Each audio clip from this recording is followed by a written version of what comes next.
I was working in Bangladesh on contract, doing my work, typing on the computer. Sometimes my hand would be on the mouse, and I just clicked it without even doing anything.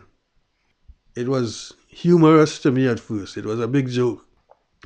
But after about 2 weeks of that, I realized, no, this is not normal. This is not right. And then I had a long corridor to go to my office. And I felt as though I was walking on a slant then. That one brought it home to me too, that something is not right, Dennis. Something is not right here. When I came back to London, I went to see my GP. And my GP took it from there and put me on to the specialist.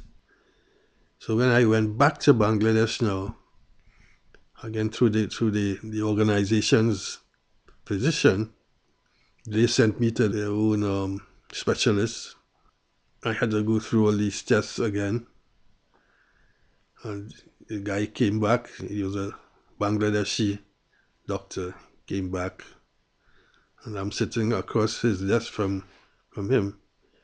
He says, "Mr. Drakes, you've got Parkinson's." That's it. As bland as that. I suspected because of the tests that were done here in London. So it wasn't a surprise to me. But what happened after that was that the guy, he gave me a prescription for the drugs. I was in a very, very dark place taking those drugs because what would happen was that every day I take the drugs, ill, sick, vomit. Every day. And that was the routine. And then this is where the change comes in now. There was one day, I think it would have been about 6 months down the road after diagnosis then. One day I just said, no, Dennis, you can't let this Parkinson's rule you. You are in charge here. And then from the next day, it stopped being sick. And I was a different person just like that. Just changing the mindset, talking to myself, and, telling myself, you can't let this thing win. Originally, I come from Trinidad and Tobago. I go there pretty often. And there were people I meet who were diagnosed with Parkinson's.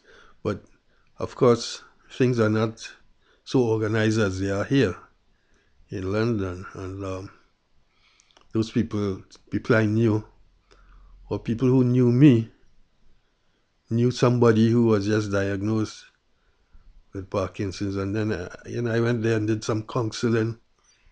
And, it really felt good helping people because of what I went through.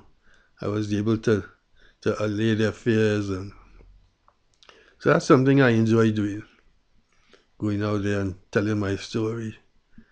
Yeah, I don't hide it. I have Parkinson's. Yeah, but I don't hide it. So that's where we are now.